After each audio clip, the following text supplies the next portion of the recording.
Welcome to Wreck-It Ranch. So what do you guys think? Is that a good intro? Yeah? Oh, so how are you all doing today? Yeah. I tell you what though, I'm not too upset because that's enough. A little bit of sunshine, there's hardly any wind. It's minus 24. Your skin, I got a few burn marks from skin exposure to bare metal. What are we doing? As you notice, tractor's not actually touching it, but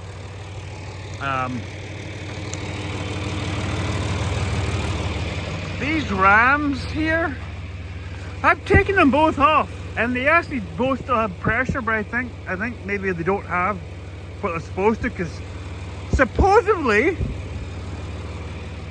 when you take the bolts out of here, the bolt in somewhere, this is supposed to just lift like a feather. It's supposed to just lift. It doesn't. You have to either make sure you've eaten all your Wheaties in the morning, or you get another tractor and you just help it up over the apex, and then you lock it in, which I haven't done yet because I've got a tubifer to stay in there.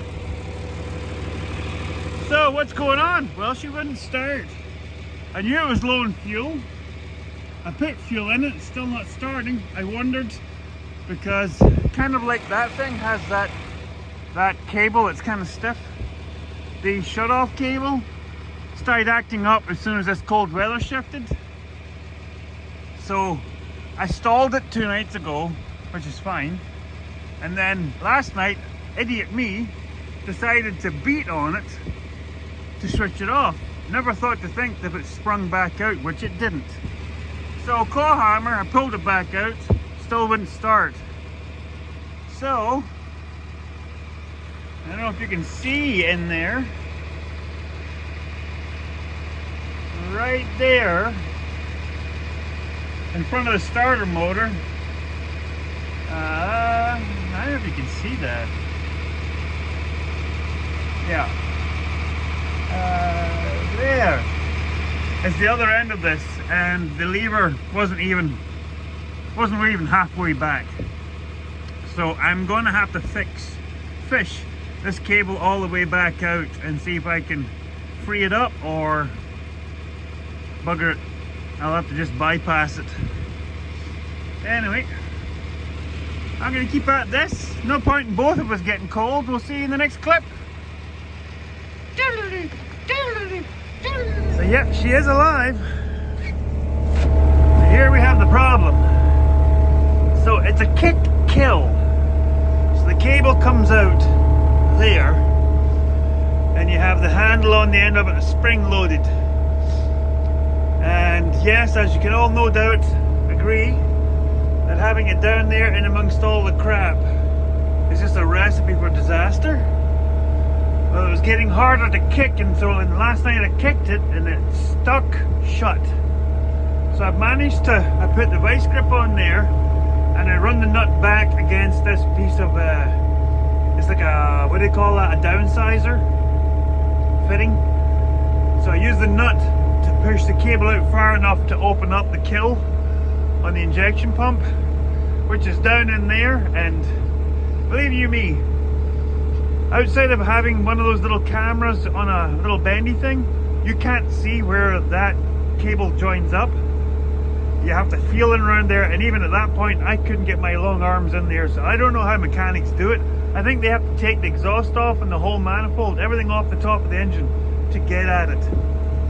It's an absolute bogger of a job. So that's how it's going to be for now. And outside of just basically stalling the engine out, which is hard to do, she's done. She'll run. I'll see if I can fit it in the shop tonight, because it's supposed to snow like a bugger tomorrow, so we'll see. She's in. So,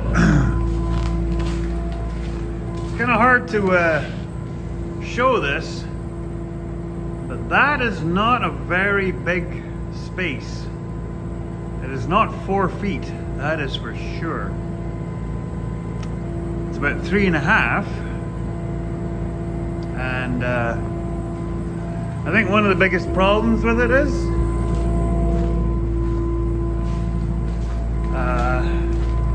this stuff. It adds about 4 inches on either side. So what I might end up doing is, once this is in here and I've got everything else all built, because I don't really need this gate here, so I could cut these brackets off and then lag bolt or rig screw bolts into the wall, and then the same on this side. Screw it flat right into the wall.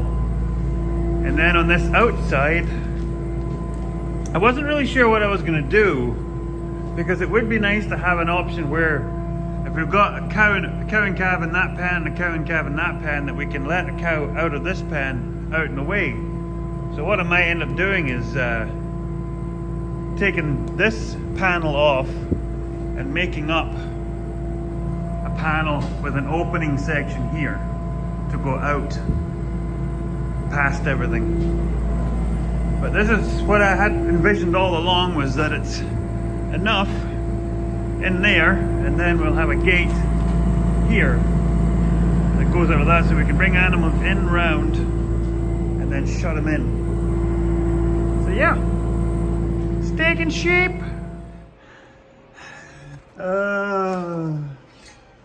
Wreck-It Ranch, eh everybody? So you got this thing sitting dead in the water. Quebec fell through for the half shaft. Apparently now they've got a line on an axle sitting in Ontario at Teeswater Breakers. So we're waiting to hear back on that one. But I managed to squeeze enough space to get this sack of dead weight in here sideways. So, exhaust off. You're doing my head in, by the way. So, injector pump is there. The throttle linkage is just there. It took me 20 minutes, but the shut-off cable is on the underside of the injection pump, which is different from every other injection pump I've ever looked at. They're either on the top or on the side. This is on the bottom. So, literally impossible to get at from up here. So I'm thinking it's one of these where I'm gonna have to jack this up onto blocks and get underneath and pull the belly pan off to get at that cable. Yeah, that's fun, considering I now have a lake. Probably could drive it out. The only problem is it would be nice if I had a workshop where I could drive this in up onto blocks and then just get under it. But we're dealt the hand we're given, aren't we? You Takauchi!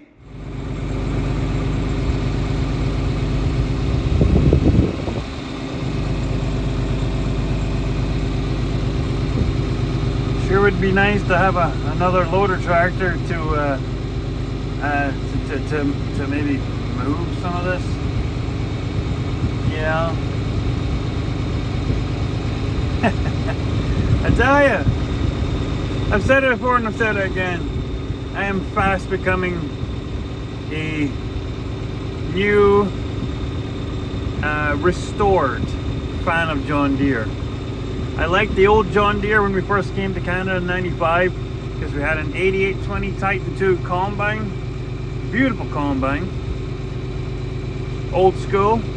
We had an 8440, which was my tractor. And we had an 8640 with a 50 series motor in it, which was my brother's tractor. Great tractors. Traded the 8440 on an 8970 with the N14 factory Cummins on it. Great tractor also.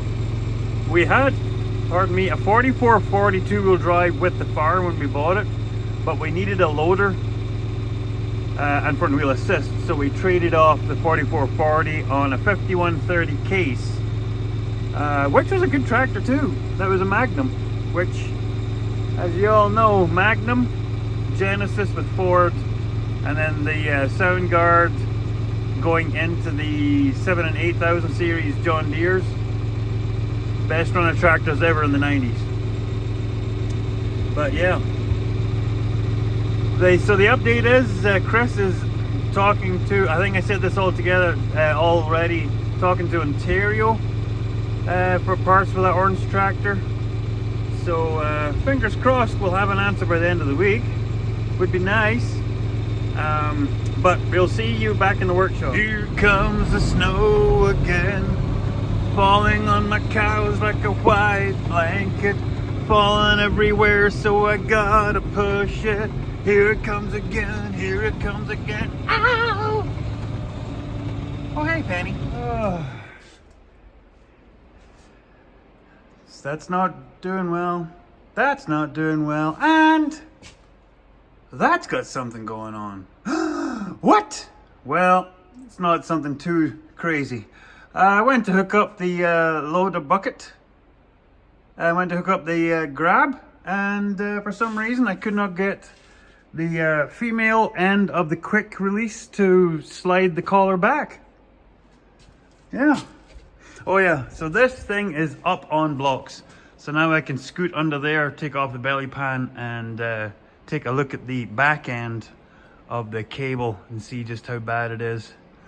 If it's really bad, and as long as it's spring loaded on, I'm just going to put a cotton belly torque, which our neighbor used to call it, when you put a string through the back into the engine bay. So when you want to shut her down, just go out round the back, pull on the string.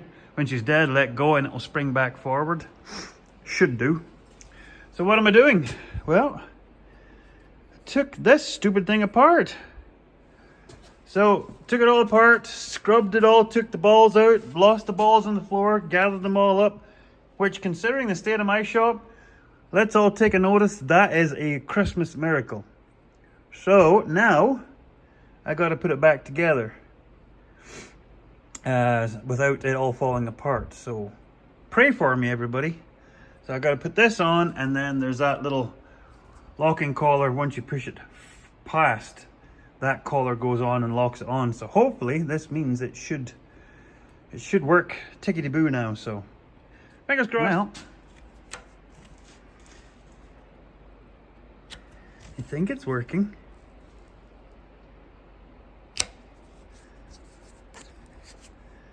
We'll give her a shot. Woo!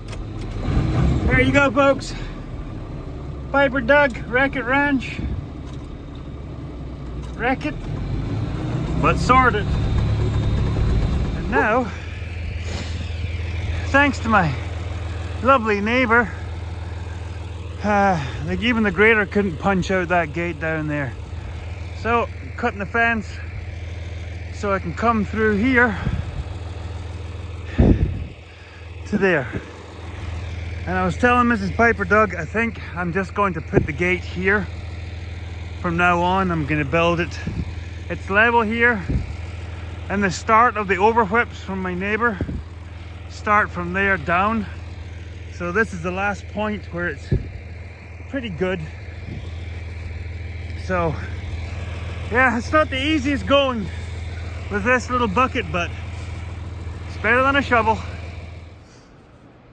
How's your Wednesday night?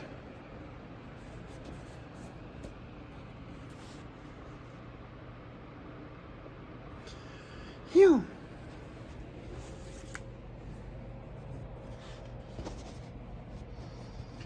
So this is the belly pan of the beast.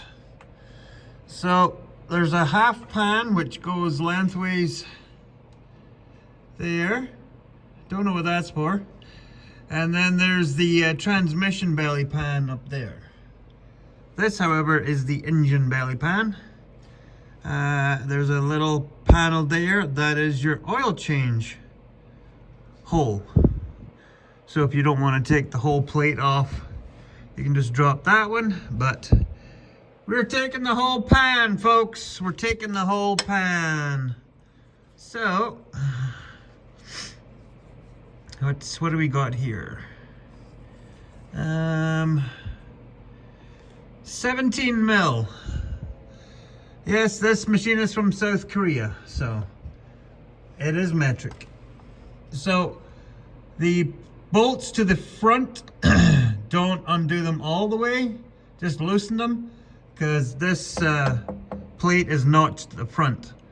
So the nice thing is you just undo them a little bit and then you drop the back bolts and the pan will just hang there, and then you just slide it out, which is kind of nice because it's not light.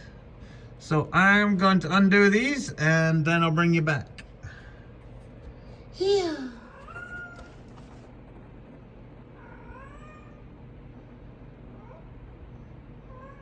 I think the cat's broken.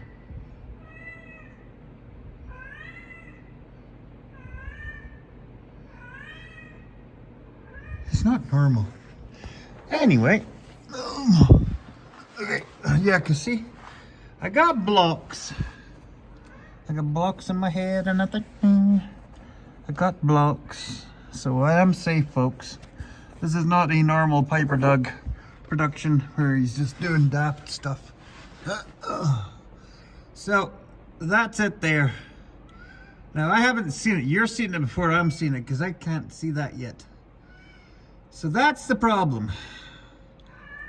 I also have to check the starter motor, which is just up there, because the solenoid is either on its way out or the contacts are loose. But I'm going to disconnect this cable and pull it out, and then I'm going to do something. I'm either going to dip it in diesel and then put the drill on it to clean all the rust out of it, because there's no new cable coming anytime soon, we'll put it that way. So I am going to see about getting that out of there and we'll get her done.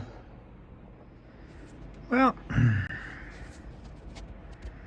hopefully I can take you along for the ride here. So I've got the cable clamp that was added here, it's gone.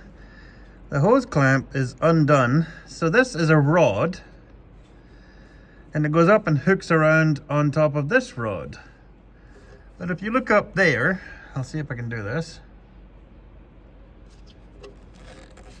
So you can see the pitman arm up there, back and forward. Problem is, I'm moving it inside the clamp that the sheath is supposed to be locked in. So I don't know what's happened, but I'm assuming this is not the factory cable for this skid steer, because that's a linkage up to there. So I imagine it used to be up the way. Yeah. So there used to be something else going on up there with a different cable system, and someone has added this fabric cobble. So I am pretty sure this cable and the rod inside are pretty messed up, so I have to take the whole thing off and soak it, and I'll probably put the drill on the other end and just spin it and get the inside all like really good. So anyway, this will probably do for the video. So thanks for watching, folks. And it wouldn't be Wreck-It Ranch without being under here, under somewhere, with busted knuckles. So we'll see you in the next video, folks. Tatty bye. I can't even bring my hand up in front of the camera.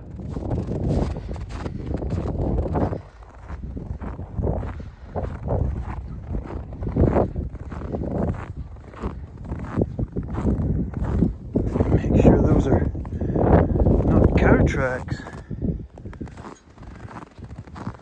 Pretty sure they're the dog. Yeah, that's the dog. And by the way, before you all ask, our dog leaves very big tracks. So yeah, sometimes you have to be careful it's not a cow. It's actually quite nice right now, shockingly. The temperature, I think it's minus 16, minus 17 right now. It's actually not terrible. So it looks like we're hauling cabs next Wednesday. Shitty part, pardon my French, is that it's the only day that works out for the boss lady to be home to help. Tuesday night is to be minus 33 before the wind chill. So, pardon me. So, yeah, that's gonna suck. But it is what it is. Okay, I'm going in. It's the end of the day. Now I can do it. Tardy bye.